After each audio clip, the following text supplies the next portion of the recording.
Цагдаагийн ерөнхий газрын гэрч хохирогчийг хамгаалах хэлтсийн албаагчид иргэн дорж зодвын аюулгүй байдлыг хамгаалан үүрэг гүйцэтгэж байна. Хамгаалтанд авах албан ёсны баримт бичгийг хүргэж өгөхөөр түүнийг хан улдүргийн 11-р хорооны нутаг дэвсгэрт байрлах, улсын хурлын гишүүн асан оюун гэрлийн гэрт байхад нь цагдаагийн албаагчийг очиход тэрээр өмгөөлөгчөөр дамжуулан хуулийн байгууллагатай харилцаа илэрхийлсэн юм а. Би мөрөлдөгчийн дарга инх хотод хүн байгаа юм. Таны эрхийг хамгаалахаар ирсэн. Таныг цагдаагийн байгууллага ямар нэгэн байдлаар хүсэлтийг гаргасан. За хүсэлтийг танаа төрөстөөс болон таны дээр захим туулсан бичсэн хүсэлтийг бид нэр тодорхой хэмжээгээр үндэслээд байна. Тэрнээс таны бодож байгаа шиг ямар за хамгаалтыг хүссэн. Гэхдээ би намайг ийм хэмжээнд эмч ийм л да хамгаалах хэмжээнд би эмчийн хувьд бид нар хамгаалах арга хэмжээ авахын тулд таны эрүүл мэндийг үзэх ёстой. Бид нар энэ журмын дагуу явж ямар нэг хэлбэрээр үзүүлэх шаардлагагүй юм. За ойлголоо. Таны эрүүл мэндийг үзүүлэх шаардлагагүй. Таны бие бол хэвэн байгаа гэж ойлголоо зөө. эрүүл байгаа. За цагдаагийн байгууллагаас бол тодорхой хэмжээний хүсэлтийг үндэслээ таны энэ аюулгүй байдлыг хангахын үүднээс бид нар энд ирчээд байгаа. За энэ үүсэж байгаа нөхцөлд бол сошиалоор буруугаар ойлгогдож магадгүй. Гэхдээ бидний хувьд бол таныг ямар нэгэн албадлагын арга хэмжээ авах, хэрэглэх, баримтлах тийм ямар ч санаа зорилго байхгүй гэдгийг ойлгоо. Бид нар таны аюулгүй байдлыг хангахын төлөө ажиллаж байна. Эхний ээлж одоо танаас хүсэлтийг би албан ёсоор ууцах гээд өнөөдөр хүртэл одоо ингээ 9 цаг гаргаж би түрүүнээс таны хаалга төгссөн хүн бий байна.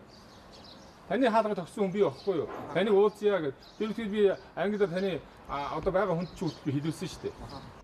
Өмгөөлөгч баасантай уулзаж иргэн дорж зодвыг хамгаалтанд авах тухай тушаалыг танилцуулсан.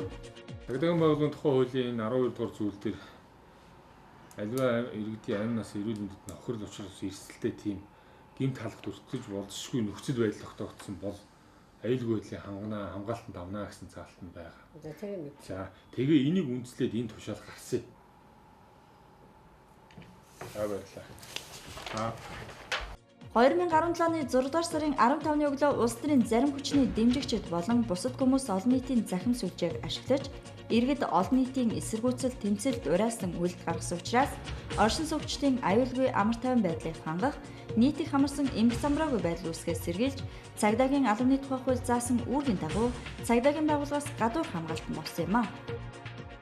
Энэ хүнийг ийм үйл ажиллагааг зохион байгуулж байгаа энэ хүмүүсийн зүгээс эсвэл нийгэмд тэртээдэргүй энэ эмх замраагүй байдал үүсгэх гээд уриалаад байгааг энэ эсэргүүцэж байгаа хүмүүсийн зүгээс амь бие эрүүл мэндэд нь зал хийсэн байдал тогтоогдож магадгүй гэсэн мэдээлэл бодиттойгоор авагдсан учраас цагдаагийн байгууллага үнийг хамгаалтанд авах нь зүйтэй. Энэ хүний эрүүл мэнд амь насыг хамгаалах үүднээс хуулиараа эрүүгийн байдлын шийдвэр ажиллагааны оролцогчдыг цагдаагийн байгууллага хамгаалтанд авах үүрэгтэй. Зарим их сурвалж цагдаагийн байгууллагаас иргэн дорж зодвыг баривчлах гэж байна. Баривчлахыг завлаа гэдэг мэдээллийг олон нийтийн сүлжээгээр тараасан. Энэ асуудалд цагдаагийн байгууллагаас албан ёсны хариулт өгч иргэн дорж зодвол нь эрүүгийн байцаан шийдэх ажиллагааны оролцогч учраас түүний амь нас эрүүл мэндийг хамгаалахаар хамгаалалтад авсан гэдгийг тайлбарласан юм а.